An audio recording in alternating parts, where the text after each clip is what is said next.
I want to show you my favorite plant on the prairie. It has some amazing adaptations that help it survive out here.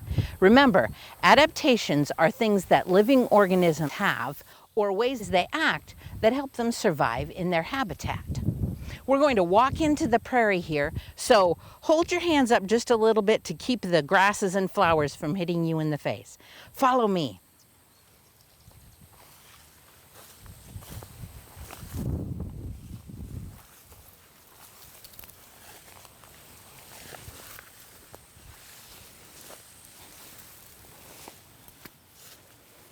Wow, look at this huge plant.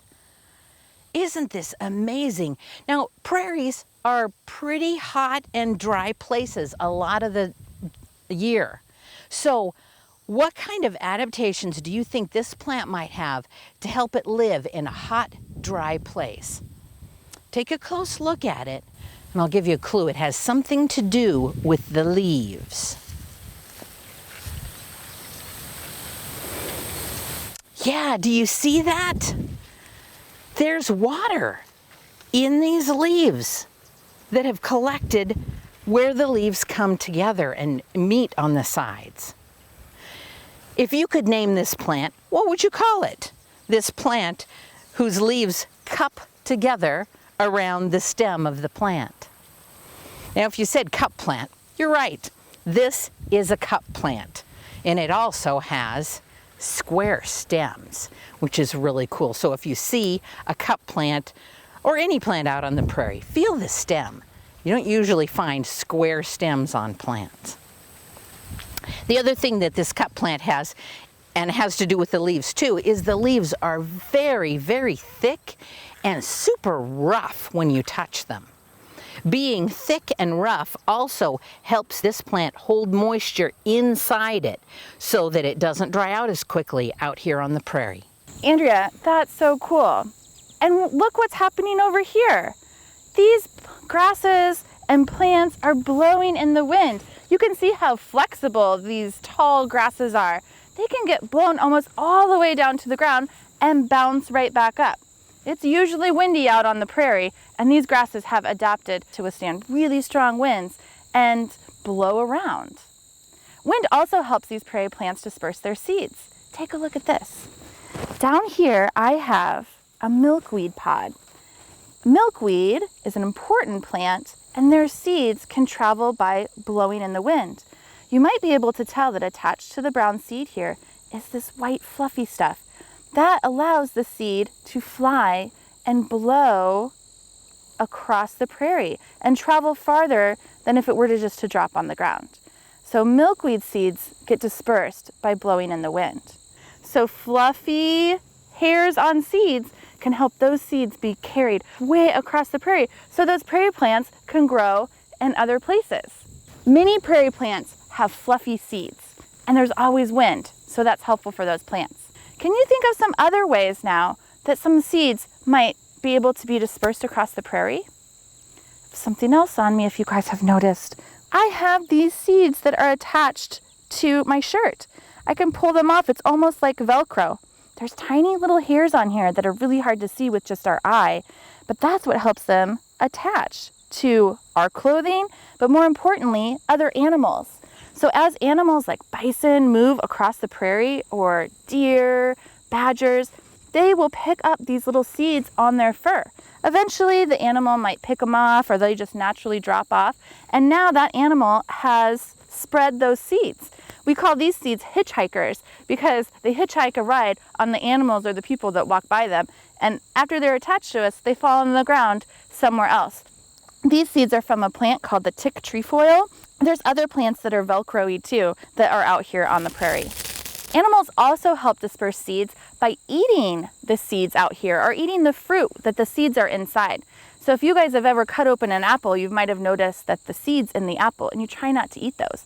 Well, animals, they'll eat the whole fruit. So like berries, or especially like rose hips, even seeds that are in thistles, the birds will eat. The animals come along and eat these fruits and seeds because that's their food source. But then when they go to the bathroom, those seeds are deposited other places. So animals carry seeds on their fur, but they also eat seeds and then disperse them in other places.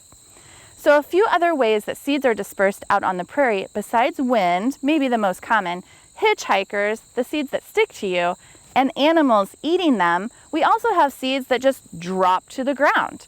There's other plants that are kind of cool because they don't want the seeds just to drop straight to the ground, but kind of explode away from them a little ways. So your prairie violets and your snow on the mountain, they burst open their seed pods and expel those seeds a little bit further. And so those seeds can have a chance to grow a little bit further away from that prairie plant. Prairie plants are super cool. They have lots of adaptation to help them grow and thrive out here in the prairie. Can you think of some other adaptations that prairie plants have? Hairs. Prairie plants have hairs. This crazy plant is called a hairy hawkweed. There are hairs, very soft, long hairs, all over the leaves. Look, all over the stem, even all the way up the stem. There's little hairs on this plant.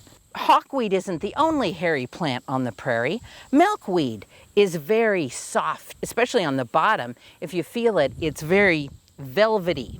The best way to look at it is using a little magnifier, and you can see that it's covered with tiny, tiny hairs.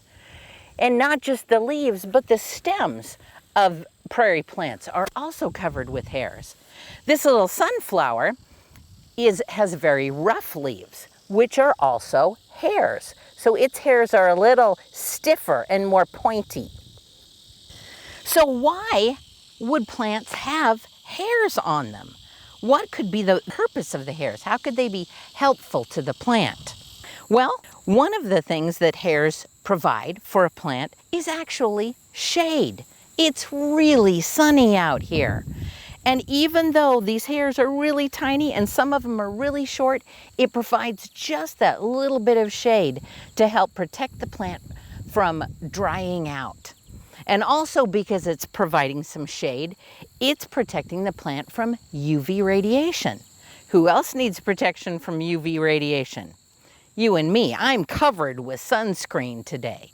The other thing that hairs can do on a plant is help it to collect and hold moisture. Let me show you in this little demonstration. So all of us have at least a little bit of hair on our arms, and the top side of my arm is more hairy than on the underside. So what happens if I squirt some water on my arm? Can you see? Little droplets collect on the hairs of my arm. If we do this on the underside, what happens? It just mostly runs off. So being hairy is very helpful to plants on the prairie, helping them to hold and collect moisture. Hairiness is another really interesting and useful adaptation for prairie plants. So far, we've been looking at the parts of prairie plants that we can see. The parts above the ground, the stems, leaves, and flowers. Turns out, the part that we can't see, the roots, are just as important, if not more. Prairie roots grow way down into the ground, and they spread way out, gathering nutrients and moisture for their plants. Prairie roots are so dense and packed together under the ground that there is actually more than twice as much plant material under the ground in the roots as there is on top of the ground that you can see. Let's go inside and take a look at the roots of a couple of very different prairie plants. So this is a picture of the big blue stem that we've been looking at outside. This plant is about 5 feet tall. Ground level's right about here. Now let's take a look at the roots. Notice how dense they are. They're not big, fat roots, but there's just so many of them. These roots would spread out, reaching out for water and nutrients. This is a great home for all kinds of burrowing animals and insects. And they just keep going and going and going and going. The roots of this particular big blue stem grew 10 feet down underground. The next plant whose roots we're going to take a look at is the bush morning glory. Bush morning glories are beautiful plants that grow a little further west from here. They like the mixed and short grass prairies, the sandier soil out there. Bush morning glories are only about 2 feet tall. They're not a really big plant, but they have this crazy root underground. So the ground level's right here, the plant is here, and then this amazing taproot.